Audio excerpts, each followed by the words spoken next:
Assalamualaikum warahmatullahi wabarakatuh. Saudara-saudara sekalian, kita berjumpa lagi di dalam mata kuliah dasar perlindungan tanaman yang menggunakan fasilitas daring asinkronி.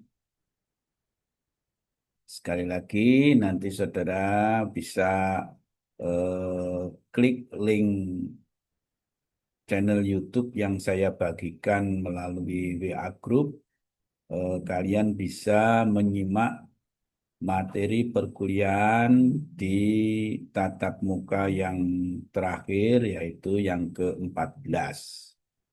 Nah, baik, kita akan mendiskusikan tentang pengendalian hama terpadu dalam rangka mendukung pertanian yang berkelanjutan.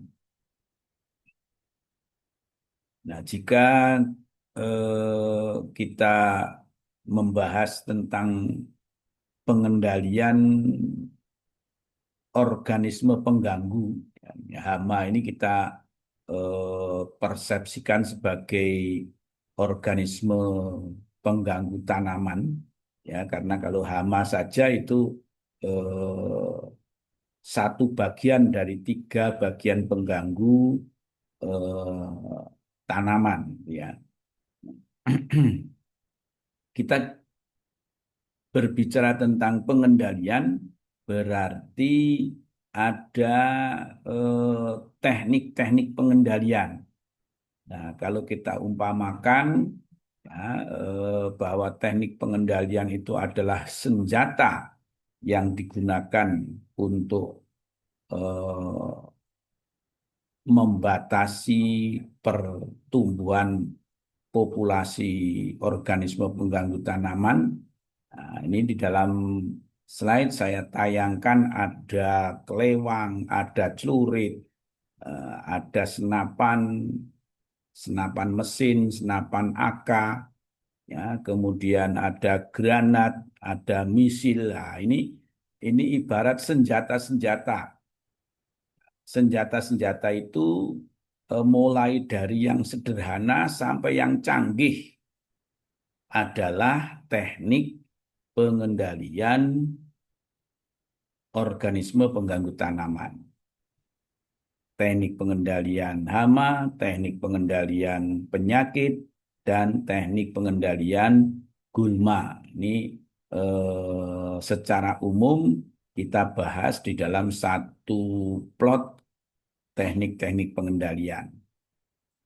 Nah, tiga tatap muka terdahulu mulai 12, 11, 12, 13, ya. Tatap muka 11, 12, 13 itu membahas tentang teknik-teknik pengendalian secara mandiri, ya, secara tunggal. Misalnya yang konvensional itu mekanik dan fisik. Nah, cara mekanik itu yang paling mudah ya diputes. Jadi diambil apa hamanya, kemudian di apa dibunuh gitu ya, dibunuh, dipites, dimatikan langsung dengan tangan. Kemudian apa pemotongan cabang, pemotongan ranting yang ada gejala penyakit tanaman. Nah, ini apa tindakan-tindakan itu adalah contoh pengendalian mekanis. Nah, pengendalian fisik seperti apa? Ya, sudah kita diskusikan di pertemuan yang ke-11 itu, ya, menggunakan unsur-unsur fisik, ya, cahaya, suhu, dipanaskan, ya, dibakar. Nah, itu adalah teknik-teknik pengendalian secara mekanik dan fisik dan seterusnya sampai terakhir pertemuan yang ke-13 yang kemarin juga kita laksanakan secara daring asinkronி ya eh, membahas tentang senyawa kimia. Nah, dengan adanya pengendalian secara kimiawi yang dikenal dengan pestisida, itulah yang kemudian menyadarkan para ahli perlindungan tanaman untuk kembali berpikir. Ternyata penggunaan pestisida sebagai alat untuk membunuh organisme pengganggu tanaman itu efek sampingnya luar biasa. Awalnya petani sangat mengandalkan pestisida, jadi rasanya kalau tidak belum menggunakan pestisida itu tidurnya belum nyenyak. Khawatir tanamannya diganggu oleh hama, oleh penyakit, rusak, gagal panen. Nah, akhirnya larinya kepada pestisida karena cespleng. Karena merasa bahwa penggunaan pestisida itu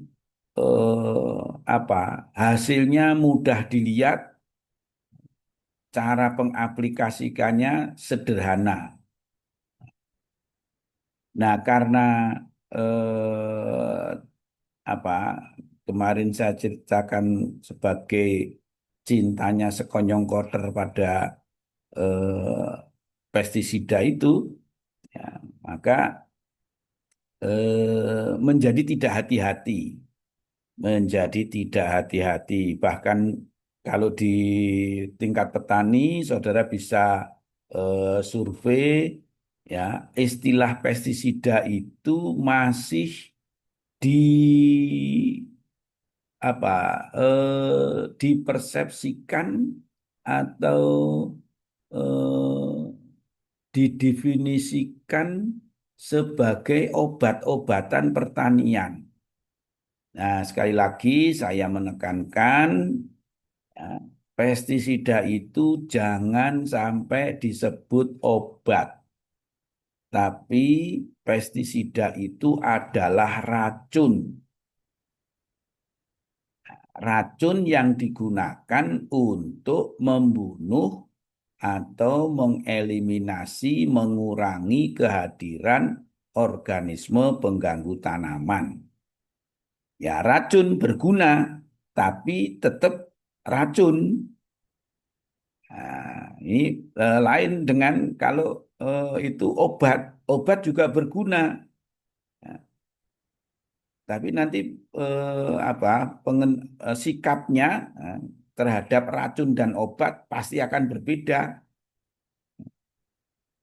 Kalau obat itu mesti disimpan dengan baik dan tidak sembrono di dalam menyimpannya. Tapi kalau racun itu bisa disimpan dengan eh, apa bahan-bahan yang lain, bahan makanan, bahan yang menjadi konsumsi manusia itu akhirnya bisa terjadi pencemaran. Nah, ini sekali lagi untuk mahasiswa Fakultas Pertanian terkait dengan pestisida itu jangan dikatakan sebagai obat-obatan pertanian, tapi sampaikan bahwa pestisida itu adalah racun hama. Nah, sehingga jadi masyarakatnya bisa lebih berhati-hati. Nah, karena kesadaran itulah akhirnya pengendalian hama terpadu itu memberikan pendekatan yang ramah lingkungan dalam melakukan pengendalian organisme pengganggu tanaman. Jadi ramah lingkungan dan waspada terhadap dampak kesehatan. Nah, ini dua-duanya kalau dipadukan, nah itu aplikasi pestisida menjadi lebih aman dan terkendali.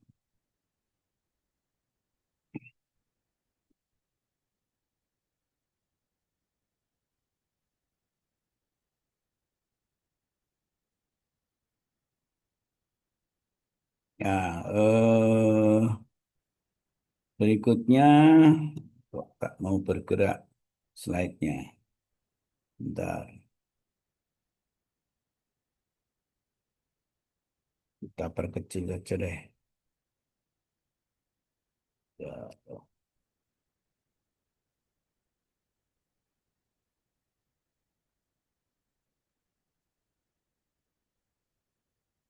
ya, pengertian pengendalian hama terpadu. Ya, pengendalian hama terpadu itu pada prinsipnya adalah sistem pengendalian organisme pengganggu tanaman secara terpadu. Yang dimaksud terpadu itu adalah menggunakan lebih dari satu teknik pengendalian. Kemudian tujuannya menjaga populasi organisme pengganggu tanaman itu di bawah ambang ekonomi. Jadi bahwa OPT, organisme pengganggu tanaman, itu memiliki hak hidup. Ya. Jadi kalau ada serangga yang makan tanaman, nah itu haknya serangga makan tanaman. Nah, tetapi karena ada aspek ekonomi yang dilakukan oleh manusia, maka boleh makan tapi jangan banyak-banyak kan gitu. Sehingga di situ ada batasnya yaitu ambang ekonomi. Jadi organisme pengganggu tanaman boleh mengganggu tanaman, tapi terbatas sampai pada taraf yang tidak merugikan. Nah, apa itu nanti apa landasannya? Ya, landasannya adalah keseimbangan ekosistem. Nah, jadi bagaimana manusia itu berupaya untuk menyeimbangkan ekosistem sehingga secara ekonomis kegiatan budidayanya masih menguntungkan, makhluk-makhluk hidup yang lain yang barangkali dianggap sebagai pengganggu itu juga masih punya hak hidup.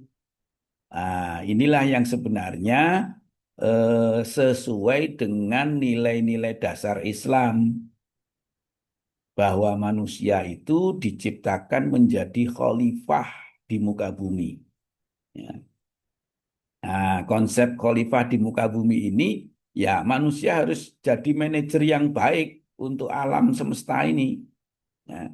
Tidak boleh apa menang-menangan, ya, tidak boleh menang-menangan. Dia manusia apa berusaha untuk mengambil apa nilai-nilai baik, nilai-nilai yang menguntungkan dari sumber daya alam, tapi juga tidak mengganggu keseimbangan atau kehidupan di ekosistem yang ada. Tetap menjaga ekosistemnya, artinya bahwa kalau dianggap saingan, hama itu saingan, ya.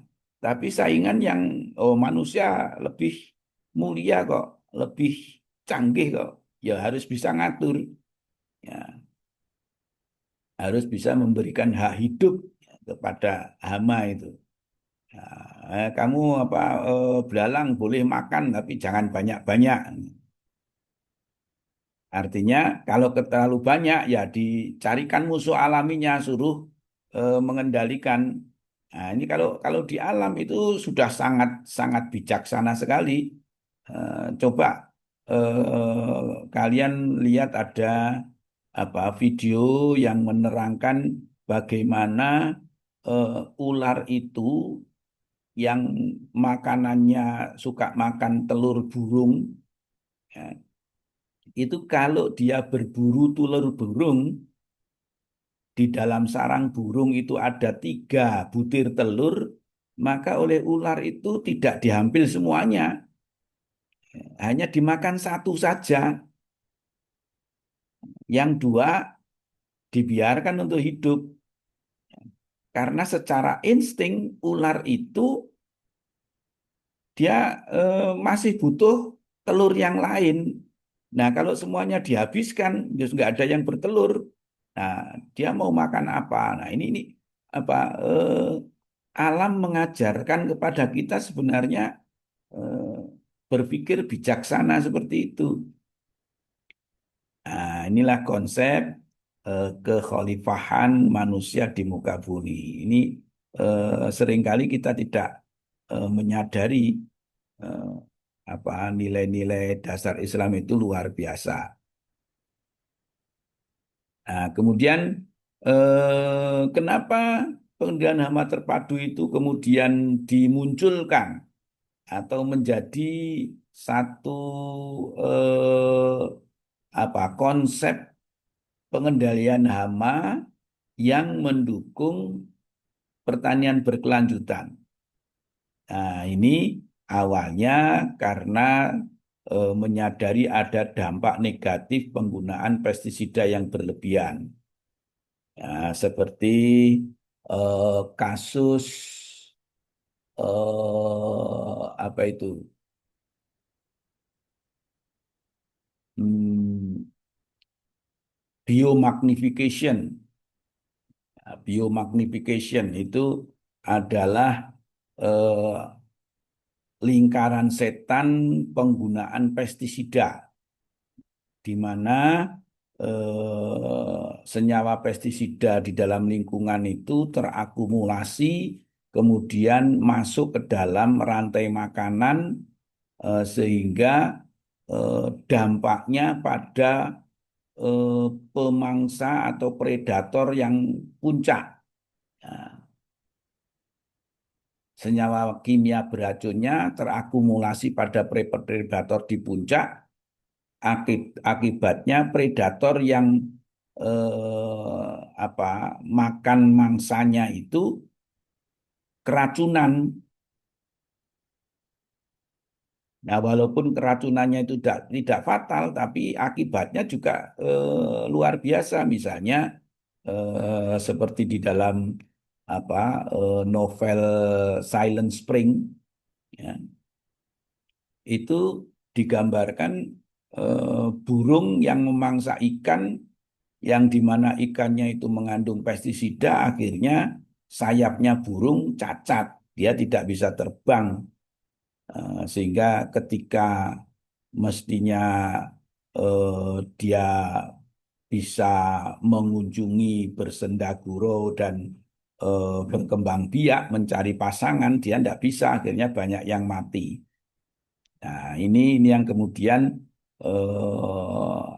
disadari bahwa penggunaan pestisida berlebihan itu berbahaya, bahkan nanti sampai kepada manusia.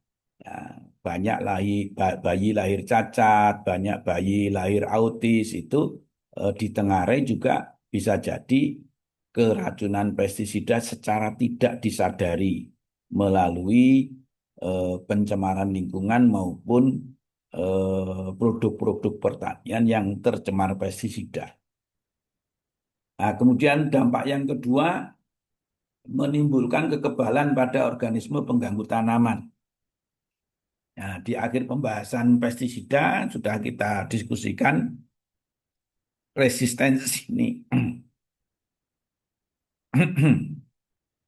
Resistensi itu sifat tahan.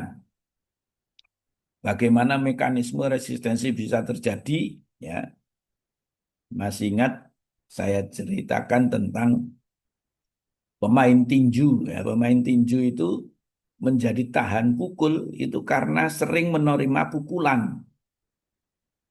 Sering menerima pukulan, terus kemudian dia beradaptasi dengan rasa sakitnya itu. Ya, sehingga eh, apa pada titik tertentu dia menjadi tahan tahan pukul. Ini sama dengan penggunaan pestisida itu. Jadi kalau pembuahan pestisida tidak sampai pada taraf mematikan, hanya sampai pingsan saja, ya ketika dia sudah eh, bangun dari efek pestisidanya, nah, mekanisme tubuhnya akan beradaptasi membentuk sifat kebal. Kemudian dampak negatif yang lain adalah pencemaran lingkungan dan mencemari berisiko pada kesehatan baik hewan ternak maupun manusia. Nah, kemudian tujuannya sebagaimana tujuan-tujuan pengendalian organisme pengganggu tanaman yaitu menekan kerugian, mengurangi ketergantungan. Nah, ini ada apa tujuan khusus untuk PHT itu yaitu jangan tergantung pada pestisida. Nah, bahkan bisa dikatakan bahwa pestisida itu gunakan sebagai jurus pamungkas. Nah, kalau kalian belajar silat, belajar bela diri, itu mulai apa jurus kembangan, nah, sampai tingkatan-tingkatan tertinggi, nah, ada jurus yang paling mematikan. Ini kalau di cerita-cerita silat itu kan ada senjata yang paling mematikan. Itu tidak mungkin digunakan pada saat awal-awal. Ya, kalau lawannya itu lawan biasa saja, ya pakai jurus yang awal saja. Nah, jurus awal itu apa ya? Teknik pengendalian mekanik, teknik pengendalian fisik, memanfaatkan musuh alami itu jurus-jurus awal. Nah, baru kalau kemudian jurus-jurus yang awal-awal itu tidak bisa ngatasi, nah, pakai jurus pamungkasnya, pakai pestisida. Nah, nah, kemudian PHT itu eh, karena konsepnya itu keseimbangan ekosistem, ini harapannya lestari alam yang dieksplorasi oleh kegiatan pertanian. Nah, apa prinsip dasar dari PHT? Ada 4. Yang pertama, budidaya tanaman sehat atau membuat tanaman yang dibudidayakan itu sehat. Jadi preventif sifatnya. Ya, jadi kalau jangan takut dengan COVID, ya. Jangan takut dengan penyakit-penyakit yang bisa saja sekarang ini direkayasa. Ya. Tapi siapkan diri untuk menghadapi segala risiko, yaitu ya tubuhnya disehatkan, ya, vitaminnya jangan lupa makan yang sehat-sehat. Kalau tubuh sehat itu kekebalan tubuhnya dia akan mampu memproteksi diri. Nah, ini di dalam prinsip PHT juga begitu. Nah, tanamannya disehatkan dulu. Ya, dia akan memiliki ketahanan terhadap cekaman lingkungan, cekaman organisme pengganggu tanaman itu dia sudah memiliki mekanisme ketahanannya. Kemudian yang kedua, melakukan pelestarian musuh alami. Nah, ini melihat keseimbangan lingkungan bahwa organisme pengganggu tanaman itu secara alami punya musuhnya. Ya, hama punya musuhnya, predator, parasit, patogen. Nah, itu musuh alami hama. Nah, penyakit itu juga punya antagonisnya. Misalnya dikembangkan jamur trichoderma itu bisa menjadi antagonis dari jamur fusarium yang menjadi penyakit layu pada tanaman. Kalau di apa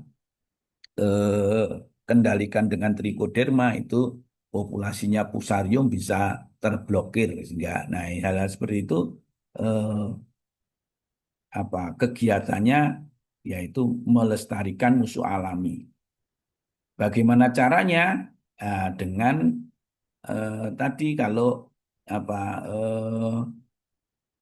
aplikasi pestisida itu jangan jangan berlebihan. Ya, kemudian tanam juga tanaman-tanaman berbunga karena kebanyakan musuh alami hama itu adalah lebah penyerbuk. Ya, lebah penyerbuk dia suka dengan mencari madu di tanaman-tanaman berbunga. Nah, kemudian memelihara predator-predator, mengembangbiakan predator.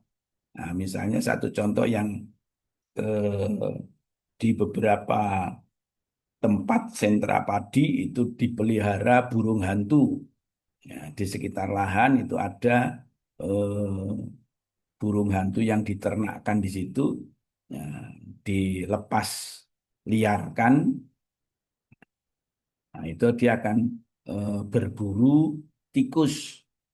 Untuk mengendalikan tikus sawah itu dipelihara musuh alaminya.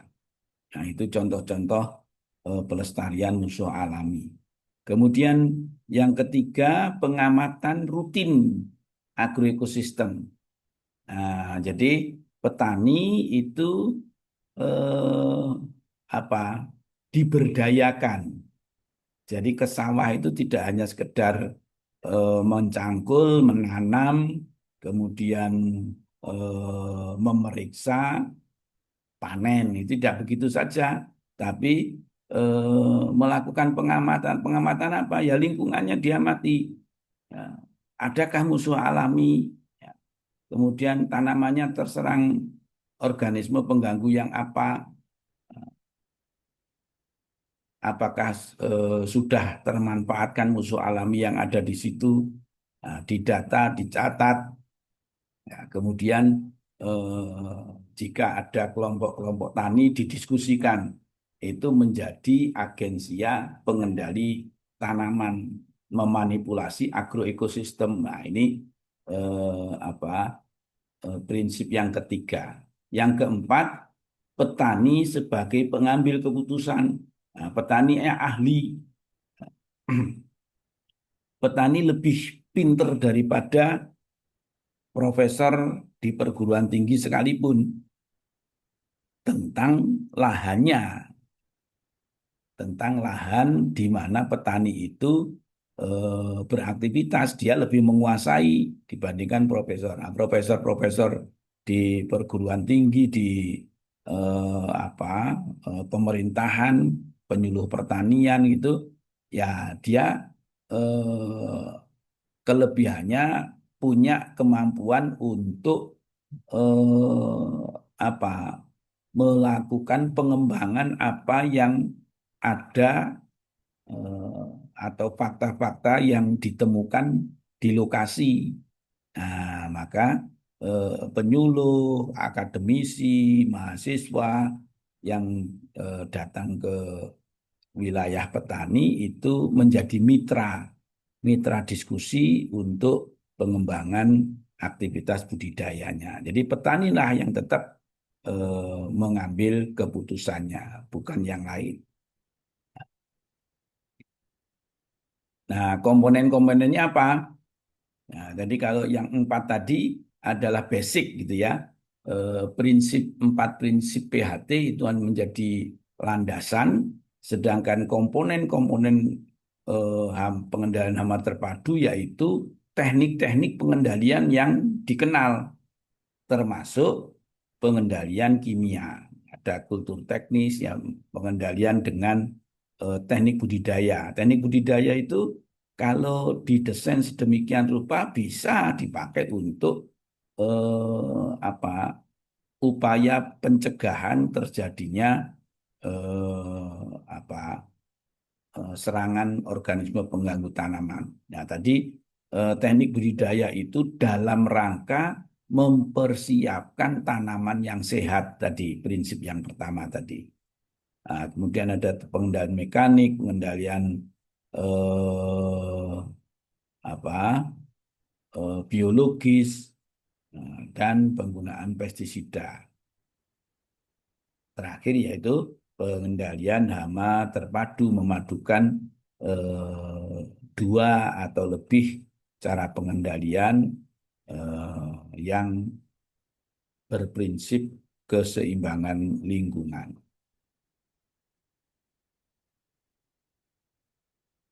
Nah, kemudian kita ingat 5 prinsip tepat di dalam memanfaatkan apa pengendalian kimiawi. Ini mengulang apa kesimpulan dari pengendalian secara kimiawi atau menggunakan pestisida. Jadi pestisida itu hendaklah dipakai sebagai senjata pemungkas. Nah, dalam menggunakan pestisida itu ingat ada 5 prinsip tepat, yaitu tepat sasaran, tepat takaran, tepat waktu, tepat jenis, dan tepat cara di dalam mengaplikasikan. Nah, ini di apa tatap muka yang ke-13 kemarin sudah kita diskusikan. Nah, kemudian pengendalian hama terpadu dan hubungannya dengan pertanian berkelanjutan. Nah, ini kalau apa prinsipnya konservasi lingkungan ya, tadi apa jangan sampai aktivitas itu merusak lingkungan, ya, dijaga kelestariannya menggunakan prinsip keseimbangan, kemudian tujuannya mendapatkan pangan yang sehat, yang aman, maka hasilnya pertanian itu akan lestari, akan berkelanjutan. Nah, kalau eksploitasi saja yang dipentingkan adalah ketahanan pangan gitu, tanpa memperhatikan konservasi lingkungan, ya nanti anak cucu kita akan tidak kebagian.